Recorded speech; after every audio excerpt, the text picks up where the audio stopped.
شروع اللہ کے پاک نام سے جو بڑا مہربان نہایت رحم والا ہے۔ دوستو، آج کی اس ویڈیو میں ہم آپ کے ساتھ دو غلاموں کا ایسا سبق آموز اور ایمان فروز واقعہ شیئر کرنے جا رہے ہیں جس کو سن کر آپ کی زندگی بدل جائے گی، آپ کا ایمان تازہ ہو جائے گا۔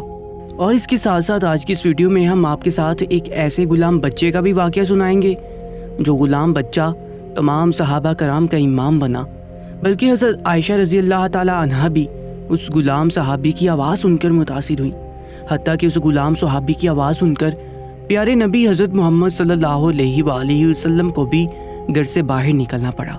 یہ واقعہ تاریخ کی کتابوں میں یوں بیان ہوتا ہے کہ بازار مصر میں غلاموں اور کنیزوں کی منڈی لگی ہوئی تھی، اور اس میں مختلف نسلوں اور ملکوں سے تعلق رکھنے والے ہنرمند اور غیر ہنرمند، تربیت یافتہ اور غیر تربیت یافتہ، ذہین، خوبصورت، بدصورت، گورے، کالے غلاموں اور لونڈیوں کی بولی لگ رہی تھی۔ جاگیردار اور سرکاری آفیسر اپنی اپنی ضرورت کے مطابق انہیں خرید کر لے جا رہے تھے۔ اگر کسی کو اپنی زمین پر کام کرنے والوں کی ضرورت تھی تو وہ لمبے ترنگے حبشی غلام کو خرید رہے تھے۔ اگر کسی کو اپنے سامان کی تجارت کرنے والوں کی ضرورت تھی تو وہ تربیت یافتہ غلام کو خرید رہے تھے۔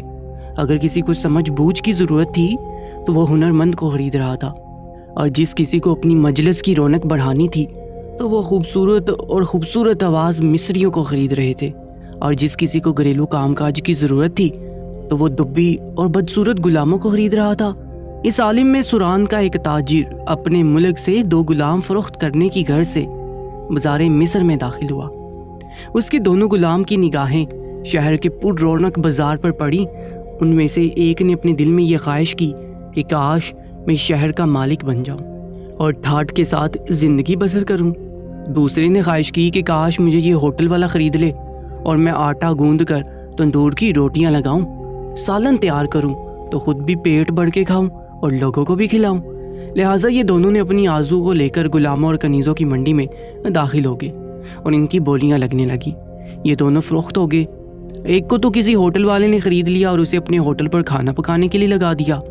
دوسرے کو کسی فوجی سپہ سالار نے خرید لیا اور اسے فوجی کام انجام دینے کے لیے لگا دیا۔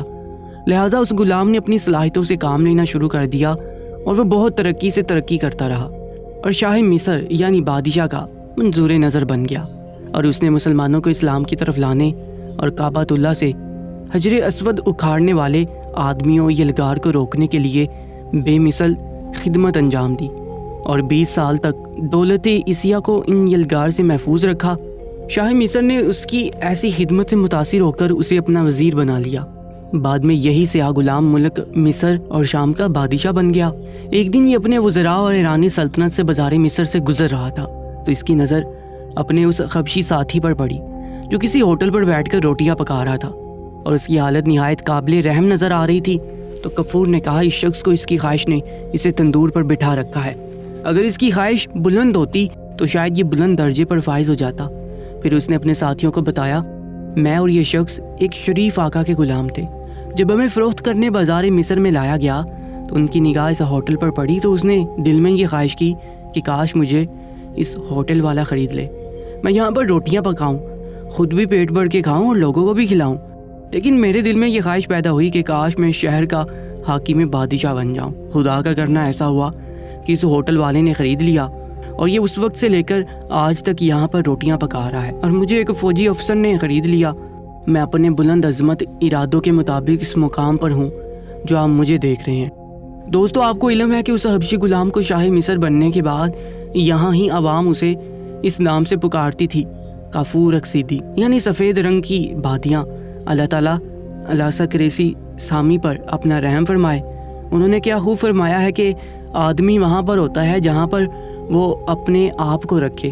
اگر وہ اپنی شخصیت کو بلند رکھنا چاہتا ہے تو وہ بلند ہو جائے گا، اگر پست رکھنا چاہتا ہے تو وہ پست ہو جائے گا۔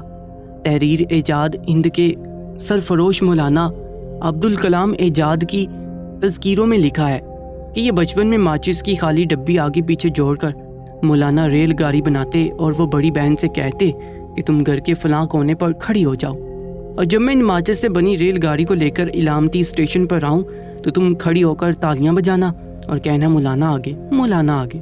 مولانا عبدالکلام کی بڑی بہن ان سے کہتی، بھائی صاحب اس گاڑی میں مولانا نام کی کوئی شے نہیں ہے، تو ہم کس کے لیے تالیاں بجائیں گے؟ وہ کہتے کہ کھیل ہی تو ہے، اس لیے تم اس کی آمد پر تالیاں بجانا۔ لہٰذا اللہ کا کرنا ایسا ہوا کہ وہ دن بھی آ گیا جب مولانا عبدالکلام آزاد ریل گاڑی اسٹیشن پر آتے تو عوام ٹھاٹھے مارتی ہوئی ان کو ہتھیلیوں پر اٹھاتی، جلسہ کی طرف لے جاتی اور ان کو اسٹیج پر اتار دیتے۔ اس قدر خاموشی سے ان کا خطاب سنتے گویا ان کے سر پر پرندے بیٹھے ہوں۔ اگرچہ انسانوں کو ان کے مقدر کا لکھا ہوا ہی ملتا ہے، لیکن ان کے عزائم کو بلند رکھنا چاہیے۔ دوستو، آپ جیسا سوچ سکتے ہیں ویسا کر سکتے ہیں، جہاں پر اپنے آپ کو رکھ سکتے ہیں وہاں پر آپ پہنچ بھی سکتے ہیں۔ بس ضرورت اس بات کی ہے کہ آپ کے حوصلے بلند ہونے چاہیے۔ آپ کے حوصلے جتنے بلند ہوں گے آپ اتنی زیادہ کامیابی کو حاصل کریں گے۔ اگر آپ کے حوصلے پست ہیں تو یہ آپ کو پستی کی طرف لے جائے گا۔ اس لیے آپ اپنے ارادوں کو ہمیشہ بلند رکھیں، آپ کا عزم اسی پر کام کرنا شروع کر دے گا۔ ایک غلام بچہ صحابہ کرام کا امام کیسے بنا؟ روایت میں ملتا ہے کہ ایک مرتبہ مدینے کی منڈی لگی ہوئی تھی، لوگ اپنے غلاموں کو اپنے دیگر اشیاء کے ساتھ بیچنے کے لیے تیار کھڑے تھے۔ گرمی کی شدت اس قدر زیادہ تھی کہ ہر بندہ پسینے سے شرابور تھا۔ وہاں ایک ایسا تاجر بھی تھا جو چھوٹے سے غلام کو بیچنے آیا ہوا تھا، لیکن کوئی بھی اس غلام بچے کو خریدنے کو تیار نہ تھا۔ تاجر کا سارا مال بک چکا تھا اور وہ تاجر اس پریشانی میں تھا کہ اب اس بچے کا کیا کروں، اسے تو کوئی خریدنے والا کھڑا ہی نہیں ہو رہا اور مجھے گھاٹے کا سودا کرنا پڑے گا، اس میں تو مجھے کوئی فائدہ نظر نہیں آ رہا، یہ تو نقصان ہی نقصان ہے۔ ابھی تاجر سوچ ہی رہا تھا کہ اس بازار سے، اس منڈی سے ایک لڑکی گزری جس کی نظر اس پر پڑی۔ لڑکی کو اس بچے پر ترس آ گیا۔ لڑکی نے تاجر سے پوچھا، اس کو کتنی قیمت میں بیچو گے؟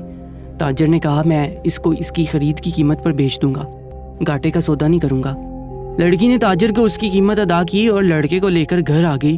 انہی دنوں صحابی رسول ابو حذیفہ بھی مدینے آئے ہوئے تھے۔ ان تک جب لڑکی کے بارے میں یہ بات پتہ چلی کہ لڑکی اتنی رحم دل ہے، خدا ترس ہے، تو انہوں نے اس لڑکی سے متاثر ہو کر اس سے شادی کر لی۔ جب حضرت ابو حذیفہ مکہ شریف روانہ ہوئے تو ان کے ساتھ ان کی یہ بیوی اور غلام بچہ بھی تھا۔ جب حضرت ابو حذیفہ مکہ پہنچے، اپنے پرانے دوست حضرت عثمان غنی سے ملنے گئے تو حضرت عثمان غنی رضی اللہ تعالیٰ عنہ کو کچھ بدلا ہوا پایا۔ حضرت ابو حذیفہ نے حضرت عثمان رضی اللہ تعالیٰ عنہ سے پوچھا کہ رویے میں بدلی کیوں آئی ہے؟ حضرت عثمان غنی رضی اللہ تعالیٰ عنہ نے جواب دیا، میں اسلام قبول کر چکا ہوں اور تم ابھی تک مسلمان نہیں ہو، اس لیے شاید ہماری دوستی نہیں چل سکتی۔ حضرت حذیفہ نے جب اسلام کے بارے میں سنا تو وہ بھی مسلمان ہو گئے، تو حذیفہ رضی اللہ تعالیٰ عنہ نے یہ بات اپنی بیوی کو بتائی، اس غلام بچے کو بھی سنائی۔ آپ کی بیوی اور وہ غلام بھی مسلمان ہو گیا۔ حضرت حذیفہ نے اس غلام سے فرمایا، کیونکہ تم مسلمان ہو چکے ہو اس لیے میں تمہیں غلام نہیں رکھ سکتا۔ اس غلام نے کہا کہ میں تو آپ کے علاوہ اور کسی کو جانتا ہی نہیں، تو میں کہاں جاؤں گا؟ ابو حذیفہ نے اس غلام کو اپنا بیٹا بنا لیا اور وہ بیٹا قرآن کی تعلیم حاصل کرنے لگا، اور جب وہ قرآن مجید کو بے انتہا خوبصورت آواز سے پڑھتا تھا، ہجرت کے وقت نبی کریم صلی اللہ علیہ وآلہ وسلم سے پہلے جن صحابہ نے مدینے کی طرف ہجرت کی تھی ان میں سے حذیفہ اور ان کا یہ بیٹا بھی شامل تھا۔ مدینہ شریف میں جب امام مقرر کرنے کی باری آئی تو سب نے ابو حذیفہ کو اس بیٹے کے متعلق رائے دی، انہیں مسلمانوں کا امام مقرر کیا، کیونکہ یہ سب سے زیادہ قرآن مجید کی تعلیم حاصل کر چکے تھے، اور اس کے ساتھ ساتھ ان کا لہجہ بہت زیادہ خوبصورت اور شیریں تھا۔ اللہ تعالیٰ نے ان کو اتنی خوبصورت آواز دے رکھی تھی کہ جب یہ تلاوت کرتے تھے تو لوگوں پر ایک محویت طاری ہو جاتی تھی۔ ایک بار حضرت عائشہ رضی اللہ تعالیٰ عنہ کو نبی کریم صلی اللہ علیہ وآلہ وسلم کے پاس آنے میں کچھ دیر ہو گئی، تو حضرت عائشہ نے فرمایا کہ میں ایک قاری کی تلاوت سن رہی تھی، اس وجہ سے مجھے دیر ہوگی۔ حضرت عائشہ رضی اللہ تعالیٰ عنہ نے ان کی اس قدر تعریف کی کہ نبی کریم صلی اللہ علیہ وآلہ وسلم گھر سے باہر تشریف لائے کہ وہ دیکھیں کہ وہ کون ہے اس قدر خوبصورت آواز میں تلاوت کر رہا ہے۔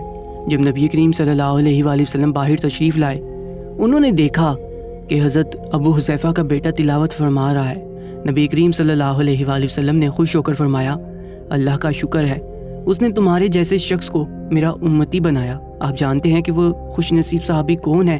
وہ خوش نصیب صحابی حضرت سالم تھے۔ اللہ تعالیٰ ان پر بے شمار رحمتیں برسائے اور ان کے صدقے میں ہماری مغفرت فرمائے۔ کمنٹ سیکشن میں آمین لکھنا مت بھولیے گا، اور ایسے ہی سچے واقعات کے لیے ہماری یوٹیوب چینل کو بھی سبسکرائب کر لیجیے گا۔ اپنا بہت زیادہ خیال رکھا کریں۔ اللہ نگہبان۔